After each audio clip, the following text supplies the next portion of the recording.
Hey everyone, this is Anthony from the Console Gaming Crew, and we could not be happier to announce that we are now part of the Boss Rush Podcast Network and are featured on BossRushGames.com. BossRushGames.com is a place where you can find up-to-date news articles, blogs, and podcasts about video games. In addition to that, there is a growing collection of podcasts in not just the gaming community, but other communities as well. We are honored to be part of such a great network of podcasters, so please stop by and give everyone a listen.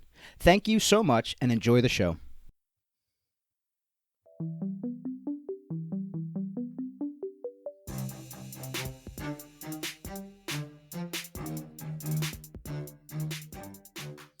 Yo, crew members, what it be? Hey, all right, really quick. It's been a long time since I've actually heard that intro music. Yeah, I know, you edit it in, but if you think about it, when we first started the cast, we used to hear it right every Dude, we time. used to jam the fuck out to it, right? So that felt so good.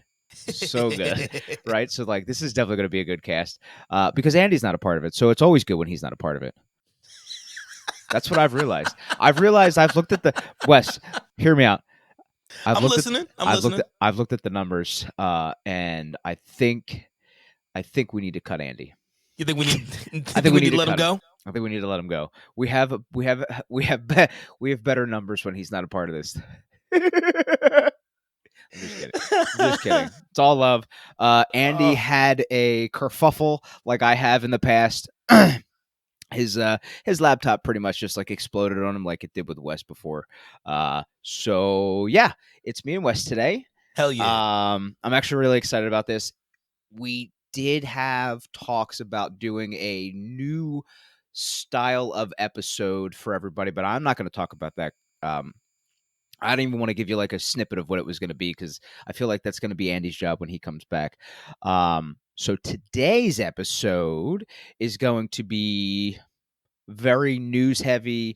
What are we playing? That sort of thing. I think we're also going to hear a little bit of what was it? It's a spoiler from you for your Pokemon experience so far. Yeah, spoiler filled. Yeah. We can run. I mean, we can run as many spoilers as need be for this. I mean, it's a Pokemon game, so I mean, what do you really think? So yeah, that's fair. So yeah, let's get her going. All right, let's get it popping. I have an article right here, and we actually were talking about this right before we cut the mics on, and we said, "Yo, we need to save this for when they're on." Yes. So EA admits that Battlefield 2042 has failed, and it's not meeting the player expectations, but they decided to blame Halo Infinite and COVID. Oh, I'm frothing here. Now, the article was updated 2/18, you know what I mean, to go ahead and, with everything that we were told. So EA Communications VP John Roseberg has said that these stories are not accurately capturing the discussion in a context, which was an in-depth and very humble internal conversation about the recent Battlefield launch. It was about key learnings and actions we were taking, not blaming external factors. So they're trying to backtrack on what the fuck they said. Yeah, so EA's original story is actually reportedly admitted that Battlefield 2042 failed to meet the expectations of our players in an internal meeting and blamed the failure of the game on factors such as Halo Infinite's launch and the ongoing COVID pandemic. Now, that's just a little brief synopsis of this whole thing. According to a report by Xfire, EA held an internal company-wide meeting to discuss Battlefield 2042, where the executives spent over 20 minutes examining what went wrong with the game's launch. Chief Studio Officer Laura Mealy reportedly emphasized that it's important to acknowledge what the company has when the company has its misses, including Battlefield 2042. So right there, that I mean, look, I guess if you really want, take what you will from it so far. Right, it sounds like, hey, they're taking a little bit of the blame, right? However, here's the thing, right? And Wes and I had this discussion, just like he said, right before we actually cut these mics on, right? When you're a company this large, you don't make excuses, right? You don't make excuses. You don't blame other things that are going on. Yes, they might be little factors of things that are currently going on, right? But you're not the only company that's having It's issues. dealing with COVID. Right, that's dealing with COVID. And let's be realistic, right? How many games have been delayed because of COVID? Yeah, right. How many exactly. PlayStation 5s have not been sold because of COVID? Well, Like, dude, I like, don't know if it's COVID. It might be like, well, no, it's because of the shortages of the computer chips, but Yes. that does have to do with the pandemic. Well, and people hoarding Well, yeah, the systems and upselling them, and that's a whole nother. yeah, that's bots and shit. Yeah, we don't want to. I'm not getting in. That's a whole episode of me ranting down this dark hole of being angry. I don't want that. We'll save that for another episode. Yeah, we could do that. That'd be fun. But nah, so one of the things that they went ahead and said was like people were comparing Halo Infinite to Battlefield 2042, and to be completely honest, 2042 wasn't nearly as polished. You know what I mean? When it comes down to as a game. And at least with Halo, you know what I mean? They saw what everybody was thinking. They saw what everybody was saying, and they were like, okay, we're going to hold off on the game, really clean it up, make it look nice. And they did, dude, because the game is fucking gorgeous. Exactly. But we also remember, how many times did they come back saying, hey, look, listen, yes, we know it was supposed to come out at this point in time. We're going to have to delay it a little bit further so we can give you the product you want, right? And that's what it is. They did it the way you're supposed to do it. They understood the shortfalls that they would have came across had they released the game early. They didn't blame anything else. Yes, they said COVID was a contributing factor, but it wasn't the only thing, right? They wanted to make sure the game was what the people asked for. So my biggest issue here is that, context aside, you don't blame you don't blame fucking other companies' releases games on your shitty shortfalls. Like, that's not their problem. You know what I'm saying? Agreed. Like, they released a game that they delayed and delayed and delayed, and they polished it up and made sure it was good for the people. You did not, and you're blaming them. Like, chill out, dude. It's not their fault that your shit sucks. And it's funny because even players have actually even started signing petitions to get refunds for 2042. Yes, let's go. Same as Cyberpunk. You know what I mean? Like, here, look, all I have to say is just take accountability for your actions, your shortfalls, and say, you know what? We fucked up. Let's see if we can get this fixed. Done. Do like shit, what the fuck's the game? No Man's Sky. No Man's Sky. There Do you like go. No Man's Sky. Go ahead and be like, look, we did wrong. We are going to fix our mistake. And what happened with No Man's Sky? Dude, it's become an absolute banger. Exactly. So there could be potential for Battlefield. Hopefully they fix the fuck. And I'm hoping they have. do. I really am. Too. I expect a lot from a company like EA. Let's just hope they can actually live up to it. Live up to the EA name. So that's hopefully fixing the issue, but then maybe charging you for it because that's what they like to do. Sorry. All right, so to continue on this conversation, we are going to now go down a different type of rabbit hole, but I'm actually kind of happy with what Microsoft has said here, even though it's basically what we expect them to say. So Microsoft has promised that they are going to put the right people in the right positions to improve the culture at Activision Blizzard. We already knew about, the $70 billion acquisition. We know that right now it's going through some stuff federally to see if it's truly something that they can do. I guess it is what it is on that. But they are absolutely looking to make some changes in Activision Blizzard when it comes down to the people in the higher ups, in the big seats, to make sure that they change the culture and stop acting like utter fucking douchebags. Yeah, you're absolutely right. Yeah, I don't have much on this one, just for the fact that it's something that needs to happen. You know what I mean? They have to put the right people in place so their company can evolve. We'll just put it that way. Yeah, and the Activision Blizzard CEO Bobby Kotick has, there's a lot of rumors saying that he is expected to leave, after the deal closes, which is something that I really hope for. Just because, he's one of the biggest proponents to this frat boy culture that's been happening at Activision Blizzard. Yeah. Because he's let it happen under his watch. And Yeah, that's the yeah, yeah. biggest fucking problem. You know what I mean? You are just as bad as the problem if you're letting it happen and you know. Well, yeah, because what you're doing is you're just going like this, and you're turning a blind eye, not standing up for your people. Not. Eh, I know. it's a whole nother episode too.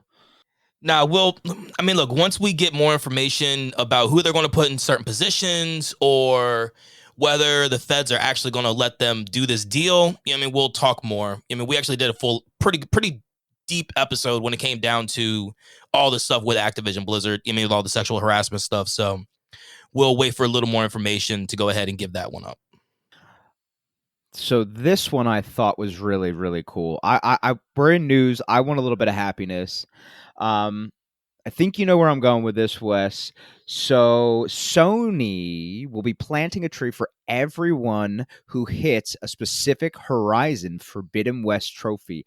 So today the company announced a pay and plant program to commemorate the release of Horizon Forbidden West. Okay, that's literally the first sentence of the article. How cool is that? I love it. How cool is that? I honestly love it. When was the last time you saw like actually, I don't think you're going to be able to name one because I can't either. But when was the last time you saw a super big tech company like this saying, "Hey, play our game, rock out with your hands on your controllers, and play this game to get the trophies you need to, and when you do, we will plant a tree." Like what? Yeah, so they're working with the Arbor Day Foundation, and they will donate one tree to the Forest Restoration Project for every player who unlocks the Reach the Daunt trophy in the game. Now, I have not bought the game yet. I do plan on buying it. I do plan on playing it. It is going to be, dude, I expect this to be my game of the year. You know what I mean? When I go ahead and actually jump in. Yeah, I'm right there with you. I fully do. If I may. But, no, go ahead. What's really cool about this is it actually covers 3 different restoration projects. Jesus Christ, yeah, projects across the U.S. They're located in Douglas County forests in Wisconsin, Sheepfire private lands in California, and Torrey State Park in Florida. The Douglas County, the surrounding communities, and habitats are at risk as a result of previous deforestation, which has destabilized the forest's watershed protection abilities. So, Wes, you know what? Because this means this one I don't know. It means a lot to probably a lot of people. Can we get a link for this article itself from IGN? Yeah. Just so people can learn a little bit more also about the other locations as well. Well, I'm gonna tell you what. I'll put a link to the article, and I'll also put a link to the Arbor Day Foundation. Beautiful. You know what I mean? In the show notes. I absolutely love it. I think it's just fantastic. So this promotion is going to end on March 25th. And like we said before, I mean, they're estimating that about 288,000 trees will be needed in order for these 3 restoration projects or reforestation projects. My apologies. But okay, so just talking about Horizon Forbidden West real quick, there's some really weird things going on with that. So when you buy the game, if you buy the game for the PS4, right, you're only paying $60 for it. I just read this, I think. Right? You're only paying $60 for it, and then it's a free upgrade to the 5, as opposed to just paying $70 for the 5. Like, why the hell would I pay the $70 when I could just pay the $60 and get the free upgrade? I think there was a loading issue because there was before the game released. There was a pre-order thing that happened that you couldn't. Couldn't download the. That's what I read. The PS5 version until after the game released, but now that wouldn't matter. I mean, the game's been out for a day. Yeah. I mean, the game came out. I mean, we record on Saturday nights. I mean, the game came out on Friday. Yeah. But another crazy thing about this game, did you know that they put statues in 2 countries, one of Aloy and one of these Saw Claw or Claw to the? You mean these raptor looking things that they have in the game? They have actual statues of these things. One's in Italy, and I think the other one's in I think it's Amsterdam. But yo, I was like, dude, I was shocked as shit to see that. I mean, I saw that earlier today. That's pretty cool. Love it. Yeah, I do too. So Netflix is going to be giving us more of what we want. And is this what we want, though? I'm actually very curious on the direction they take this. So there will Netflix has said they're going to be doing a live action production of the BioShock series, but making it into a film. So in a tweet, the streamer announced that they will be partnering with 2K and Take-Two on a live action adaptation of Ken Levine's popular immersive sim set in a underwater city that is meant to house the greatest minds on Earth before descending into chaos. I played probably 6-ish hours of the first game. I've Yeah. never touched any of the other ones. It was cool. You mean definitely had some of that like anxiety shit for me. You know what I mean? I mean throughout the game. Yeah. You know what I'm saying? When I was playing, I loved the gun. You know, because it was like a nail gun that you had. You're able to go ahead and like shoot shit up with. But like having like the big brother or Big Daddy, I think it's called. The robot dude? I think he's called Big Daddy. Yeah. Yeah, I know a lot of people that are very that do love these games, so I'm excited for them. And like I said, I'm curious on where they're going to go with this because since I don't know much, I can dive into it not expecting, what everybody else does. You know how everybody's buying everybody, Anthony? Yes, I do. I do. I feel like there's a company out there that's not going to let that happen, though. Nah. Tell us They who have went ahead and said that their independence is the most important thing to them in the gaming world. And we are talking about Ubisoft. So they have emphasized that their independence amid a wave of gaming acquisitions is something that they said they ain't worried about nothing. You know what I mean? They're going to go ahead and still do their own thing. I call bullshit until that fucking number it comes across that desk. You're like, yeah, we just sold to whomever. Tell me I'm wrong. I'm Everybody, not. I'm not going to. Look, every company has a price, and their price would have to be close to Activision Blizzard price. Oh, so what? No. Well, only reason I'm saying that is, I agree. Dude, because honestly, I think it would would have be to more. be more because they're not under any real big scrutinies right now. Well, you know what I mean? Maybe some of the bullshit that's happened with Assassin's Creed as of late. You know what I mean? You mean some of Valhalla, but for the most part, they've been pretty clean. I mean, Ubisoft. So Far Cry 6 has been a pretty good game for them so far. I mean, like we said, Valhalla has actually been doing fairly decent. They've been getting the DLCs out. I know they have at least one out already. So, look, man, if they actually did it, I could easily see that being like 150 billion. Yeah, it would be probably the largest sale or largest acquisition of a company to date. I mean, just think about all of the games that we get from there, all the franchises. That we get from Ubisoft. Yeah, I mean, you have Assassin's Creed, you have the Far Cry series, you have what else is there? Assassin's Creed for Tom Clancy games. Yes. Jesus, I don't even know. Now I want to Google it. I'm curious. I'm already on it. All right, so we have Assassin's Creed, Far Cry, Tom Clancy. We have the Riders Republic games. We have the Watch Dogs series. Yep. We have For Honor, The Division, Just Dance.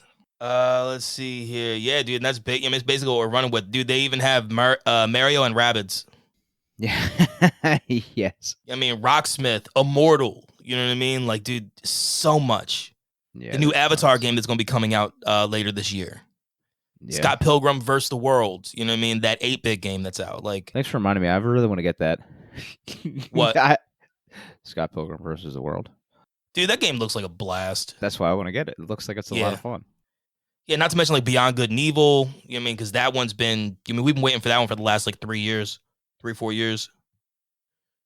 But yeah, right now they say that they're going to stay independent, but yeah, like and I agree, but here's the reason why, and this is a statement directly from Ubisoft. It says Ubisoft can remain independent. Our IPs are sought after by the biggest global players in entertainment and tech. He said, having said that, if there hold on, if there were an offer to buy us, the board of directors would of course review it and in all interests of the stakeholders.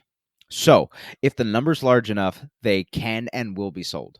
Doesn't matter. They have the CEO has no say. And honestly, if anybody would buy them, it would have to be Microsoft. No, not necessarily. Hear I me don't out. think Sony has the money. Sony's got the money. Yeah, they got the money. Trust me, dude. They're going to need to pull the money from their TV part. I mean, from the TV section of the company in order to get it. So what? Trust me. Let me tell you something right now. Sony themselves, if they could acquire Ubisoft as a company, it would throw them right back into the mix alongside absolutely. Microsoft. Do you know what I'm saying? Agreed, 100%.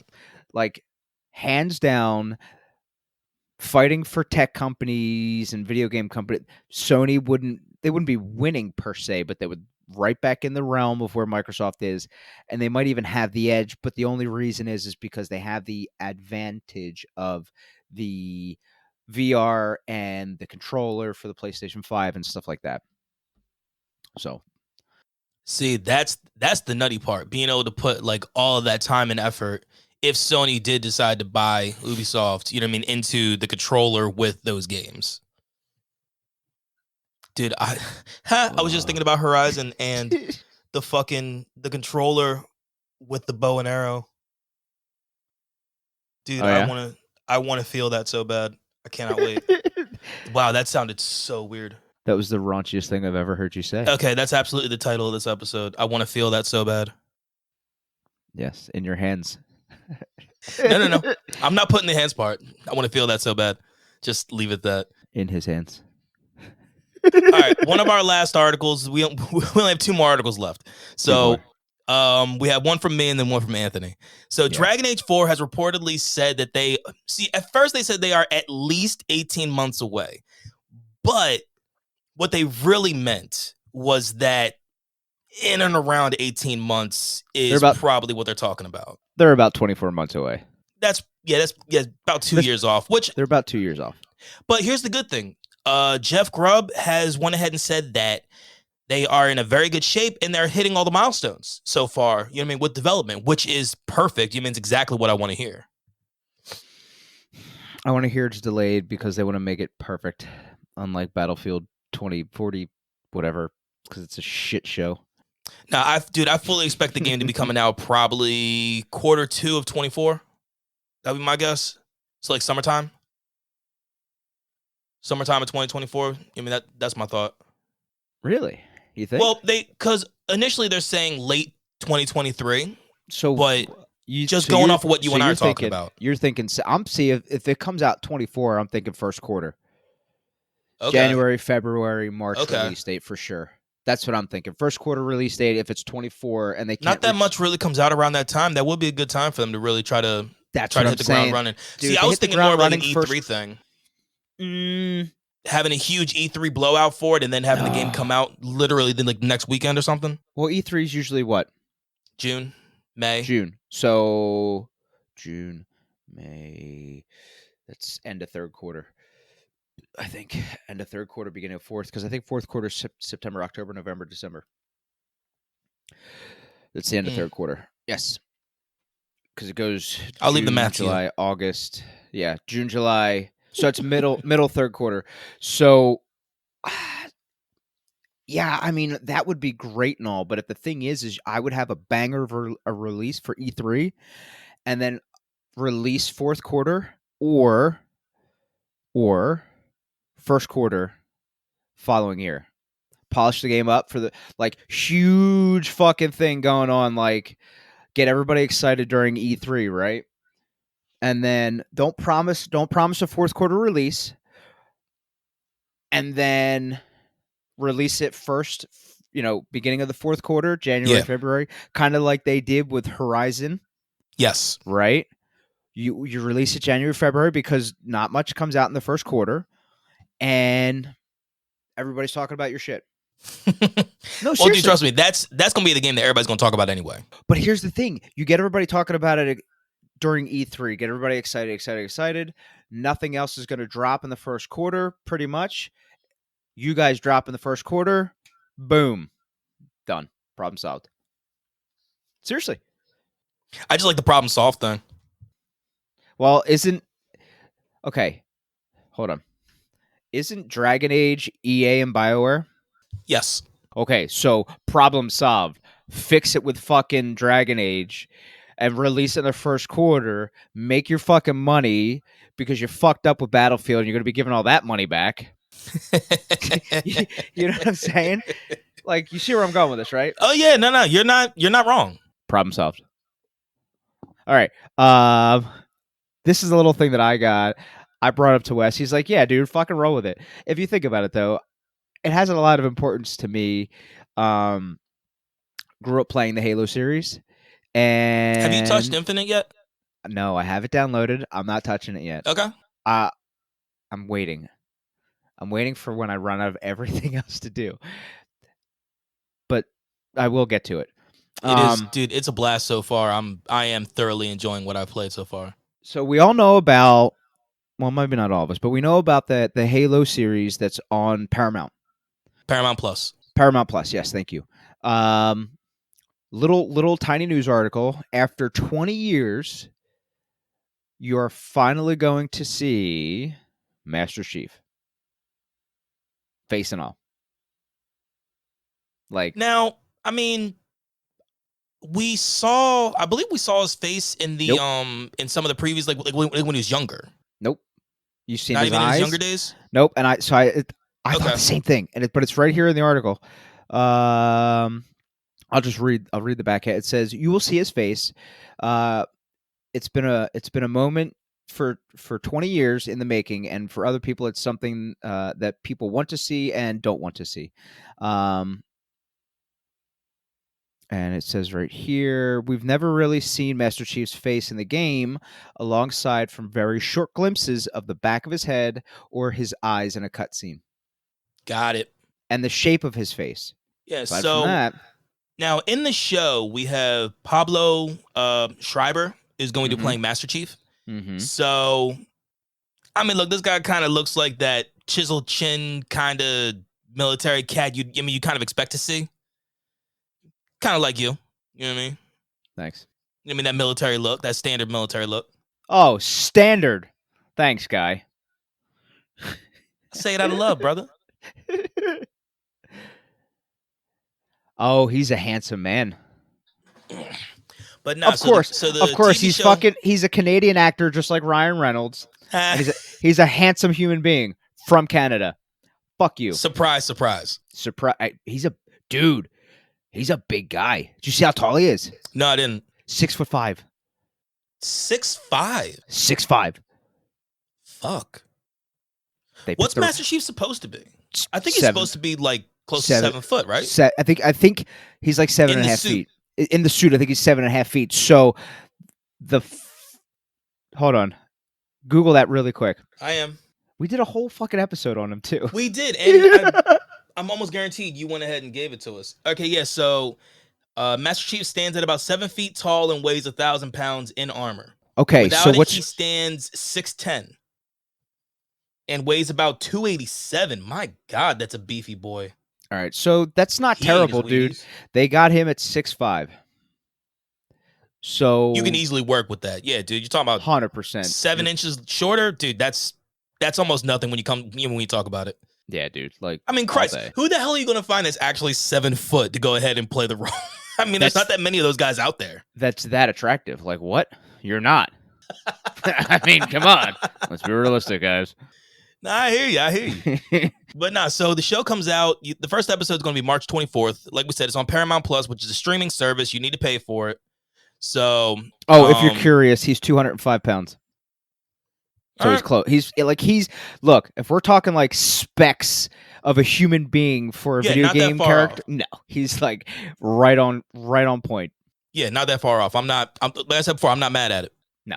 But nah, so yeah, that's what we have in news. Like all news.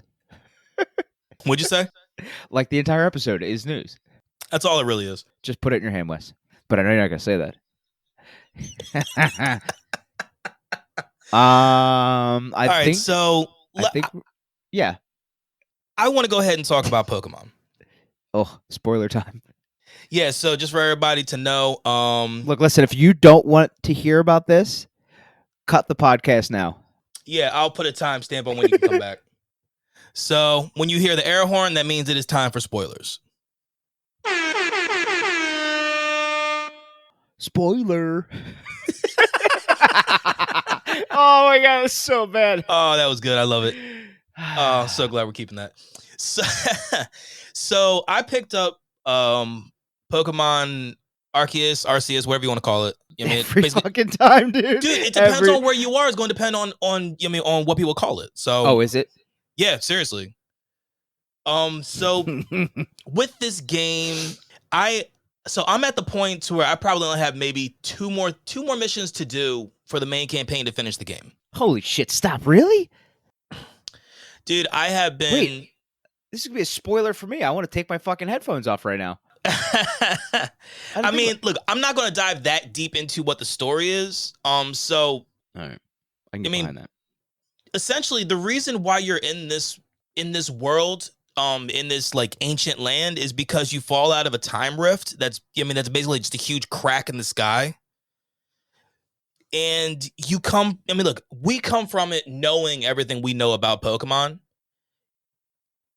In this world, they don't work with Pokemon like like we normally do. You know what I mean? They're afraid of them. They don't want to do nothing with them. They're terrified of them. And the Pokemon act differently. Like I said it before. Like Bidoof will come up and like they'll come up and meet you. They want to. They want to hang out. But like if you go ahead and see like a Ponyta or like a Starly, you know what I mean? They'll run away. They'll try to find a way to get the hell out of there.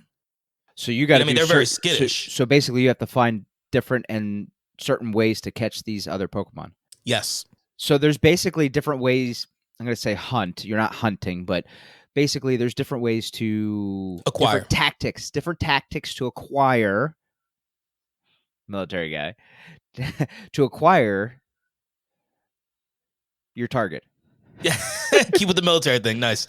Yeah. So you have the ability to crouch and sneak. That's so cool. And when you get into the tall grass, like normally Pokemon game, when you deal with tall grass, you deal with the Pokemon attacking you. Yes, every fucking time you're like, I have you, leave me alone. Yes. So now in this game, you're in the tall grass to hide from the Pokemon to be able to throw a Pokeball at them. So kind of like the beginning of the Pokemon Pikachu movie, the live action one. Remember, he was like hiding and he chucked it, and then he got beat up. Yes. Yeah, it's pretty much. Yeah, honestly, dude, it's pretty much that. Really? So that's exciting. You're part of a team that's called the Surveyor Corps, and the whole point is for you to basically create the very first Pokedex. The very first Pokedex for Gen 2. Stop. See, that's a cool idea. Yeah, so with this game, like you are quite literally creating history in the Pokemon world. I love it. So now here's the one thing I thought was really, really neat. And I'll keep on bouncing around on my thoughts because that's the way my brain works. Correct. But so you remember in other Pokemon games, the only way you can get certain evolutions is to trade.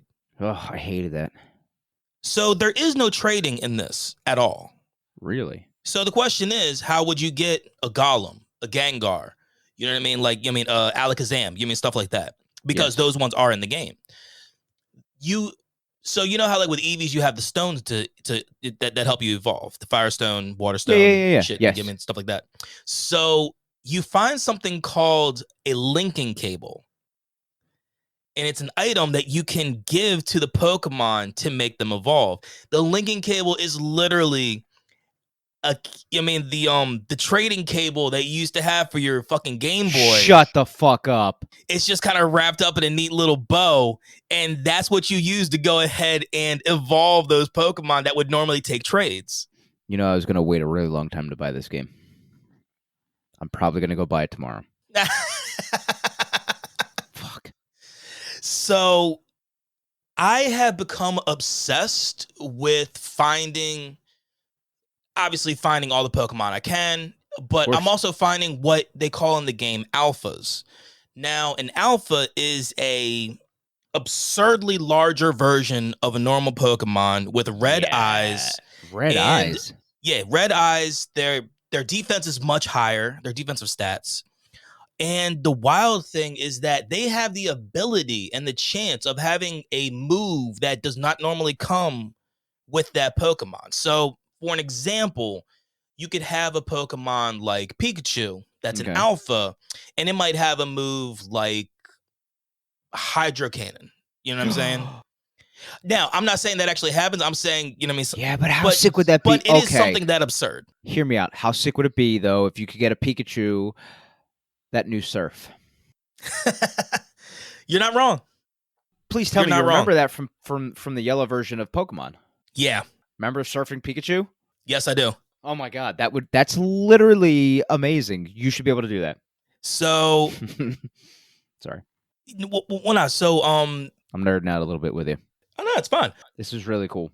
So with this game, like you also, anytime you want to catch something, like dude, you really need to pay attention to how many balls you have because you need to make them yourself.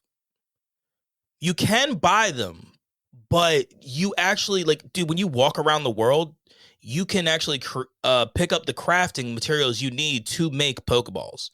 You can make regular Pokeballs, great Pokeballs, and Ultras. You can make what are called hardened, leaded, and Gigaton, which is like those ones are really good for surprise attack. I mean, when you're in the tall grass trying to throw, Yeah. but they're a lot heavier, so you can't throw them as far. And for some of the Pokemon that are flying, into which one of them you actually saw Gyarados, actually flying in the air because it is a flying type. You have what are called the feather type Pokeballs, into which they travel farther in the air to be able to go ahead and try to catch these flying type. Oh, not to mention, you can also lure Pokemon to you with berries. Like in Pokemon Go. And I completely forgot to say, to start this whole thing off, that it's an RPG game, based game. So yeah, I can tell it has all the elements, crafting, fucking stuff. Dude, I have been having fun, no shortage of a absolute blast with this game. I've been playing it every day since I bought it. Like literally, I've probably spent at least 2 or 3 hours a day. You know what I mean, playing this game. Proud of you. That's some solid gaming right there. I like it. Oh, dude, it's been so much fun. And also another cool thing is that you have these different Pokemon that'll help you. So you know how you'd normally try to obtain the HMs, like Surf, Fly, Cut, all that type of shit. Yes. So instead of obtaining those, you obtain Pokemon that can do those. And then you have them in a completely separate part of the controller that you can go ahead and just access them. You have 4 different ones that you can access. You have a Ursaling. Well, actually, it's an Ursal. It's like it's the third evolution of a Teddy Ursa. Into which normally everybody don't think there's 2 evolutions, but there's actually a third one. There's a final version, and that's another cool thing about this. There are extinct evolutions that nobody has seen before in this game. Oh my god! So one of the first noble Pokemon that you need to quell that are frenzied, and this has to do with you falling from this time rift and shit like that. Mm-hmm. It is an evolved version. It is an evolution of Scyther called a Cleavor. Look it up. I'm not even joking. What was that red one? Skizor? Skizor, yes, that you would trade with the metal coat. Yes. Remember? You'd give him the metal coat, then you trade him, and he turns into that. Yeah. So this is like a... I don't want to look it up. I'm just going to buy the game. I'm not going to look it up. Like I said, dude, it's one of the first ones you deal with. And also like, so you know how in Diamond and Pearl in those games, you dealt with, obviously you had the 2 different games for 2 different, whatever it was. You're actually dealing with the Diamond and Pearl clans because this game is from that long ago. Oh. Oh shit. Yeah, dude, like this game is fucking bonkers, dude. This is like when we talked about what we wanted from a video game that we wanted to make, and this is what you wanted, huh? This is what I wanted. Yes. And I actually get what I wanted, dude. It is so good. And I was so scared when this game came out because the graphics aren't really what you want. The graphics are kind of little What? muddy just because the color scheme the color scheme is just very drab. Yeah. But like the alphas are very easy to spot. Okay. Dude, you have access to literally everything the moment you want it. You can change the moves of your Pokemon right on the spot. Really? Yes. Right on the Because spot, as in whenever you want. You don't have to wait to go ahead and wait for them to learn. Like they learn moves and you know. then over time they learn to master the move. When they learn to master the move, then you can either choose to make the move an agile move whenever you want or a strong move. An agile move, you get more moves in your moves in your battle. And a strong move, you get less moves in the battle, but at the same time, you also are doing much more damage. You know what I mean with that. Okay. With that one move. So, yeah, dude. Like I'm bouncing around a lot with talking about this, but it's probably dude. Honestly, it's what I'm gonna play when I'm running through this podcast again in like 20 minutes. Yeah, but here's the thing: if I'm listening for the first time, you didn't really spoil too much. You gave me just enough that now I'm gonna go buy the fucking game. Okay, it's not a bad thing. Your spoiler review was a review that I needed to go. Yeah, I guess I'm gonna go buy it now. Yeah, because look, it's a realistic. Pokemon game into which you're dealing with some legendaries, obviously, and What shit like was that word? So, look, dude, it's that. Yeah, I know. I completely fucked up saying obviously. Obviously. Yeah, that was wrong. But what makes this game so different is number one, the open world. Being able to do whatever the hell you want. You have a lot of side quests from people within this little village. So Jubilife Town, or that you actually stay in the Diamond and Pearl games. Yes. Yeah, you're in the OG village before it was an actual town. Stop. All right. I get it. I'm gonna go buy it. I get it, dude. I get it. All right. Like fucking $70 gone. Whatever. I know it's less, but $70 gone. Because I'll probably buy something else while I'm there. So yeah, probably. But nah, man. Like I said, this game has been a lot of fun. I'm probably going to finish it this week, and I'm not going to stop playing because there's a lot of end game content in the game as well. You know what I mean? There always plus, like is I said, with the dude, Pokemon I want games. to catch them all. Yeah. Well, we always do. And the nice thing is believe it or not, the nice thing about it is you don't have to trade to get what you need, what you want. That's the cool thing. And I did forget to tell you one thing. No, please don't, because I'm already fucking. One can only get so hard. Okay, you need. Well, then there are shinies. Oh yeah, you told us that. No. I already released. We're good. I already released for that one. Yeah, we're good. But yeah, man, yeah, dude, there's shinies, and dude, there's shinies for everything.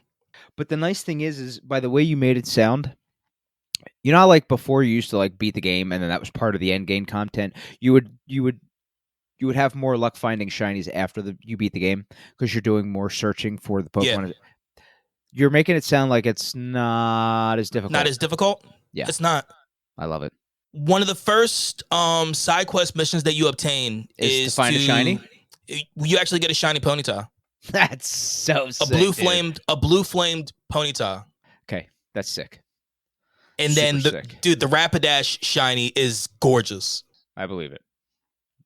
Fuck, I'm going to buy it. All right, I get it. But other than that, I beat Horizon Zero Dawn last week. Yes, I remember. Yes, and that was incredible. That game is so good. Yes. Actually, you know what's funny is I have not beat that game because I played it, got all the way to the very end, and then deployed. Yes. So have not beat that game. Well, no, I'm gonna leave that one. I'm gonna leave that one out there a little bit just because I'm waiting for you to go ahead and finish it up. Whenever you get that chance. But yeah, dude, no, that was the final boss wasn't even truly that difficult. I mean, dude, I was level 49 when I hit him. So, you know what I mean? So, dude, I spent a lot of time walking around and killing a lot of shit. Yeah. But all the bandit camps I murked, all the cauldrons I murked, you know what I mean? Like, so, yeah. I mean, dude, I'm able to take over everything and anything. But yeah, dude, what have you been playing? So I kind of went like a little bit of old school because I totally forgot that I had them in my library for the PlayStation.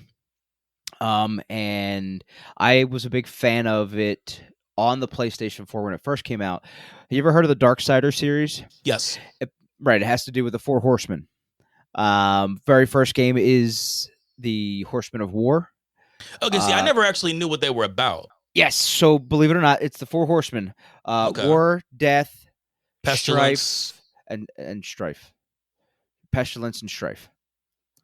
So the first game is War. I beat that on the PlayStation 4 when it first came out. And I'm currently playing Darksiders 2, which has to do with the Horseman of Death. Okay. He's insanely sick. He's dual wielding scythes. I'll send you a picture. Yeah, please do. You talking about, dude? That is He's absolutely wild. Um, akimboing scythes that's an insane thought process right there. yeah. So I'm kind of doing like I'm gonna run through the entire series. Please. So beat the first one. I'm gonna finish up this one. Mm-hmm. I have the third one already downloaded, and I have to buy the last one, but it's like $9 on the store. Oh Big deal. shit. Okay. Yeah, big deal. Also, it's made by THQ Nordic, Yeah. so it's a very solid company that it comes from. So, but aside from that, that's all I've been doing, and then chill with you and Andy. Yeah. Which we've been fucking rolling through. Yeah, I mean, last night was a blast. It was the first night that I was able to use this new mixer. You know what I mean? And people were able to hear the mixer, but they weren't able to hear you guys. I am working through. I'm working through that. I think I might have found a way for them to hear you guys. I need to test it out. I'll probably test it out at some point this week. But right. Well, let me know. Huh? I mean, I'm probably gonna hop on and I might play something later tonight. So. Yeah, I'm gonna run through this tonight, and then I gotta see what's going on because I got a few things to do tomorrow. But all right. So for the first time, because I have this button and I have the ability, I'm gonna let y'all hear me tell you where you can find us. All right, y'all. It is that time for you to connect with CGC. We have our website, which is consolegamingcrew.com, or our email, which is consolegamingcrew@gmail.com. Our Twitter is @consolecrew, and our YouTube and Instagram are both Console Gaming Crew. Facebook is trash, so what the hell? Don't need to talk about them. And like we said in the beginning of the episode, if you want to find any content creators, both gaming and non-gaming alike, the best place for you to find them is bossrushgames.com. The Boss Rush Network, be better. Also, we have our Twitch, which is CGC Podcast. We stream 2 nights a week. We have our My Co-op Monday night, which myself and a few of my friends run a whole bunch of different games. And then you also have fun / freaky / whatever else you want to call it Friday, to where we normally run some Chell, or the boys are running something else. You just got to come in and find out. Also, please, please, please throw us a 5-star anywhere you listen to us. Apple, Spotify, Amazon, wherever. That all helps us. It gets us an algorithm and it gets people finding us. Also, leave a review.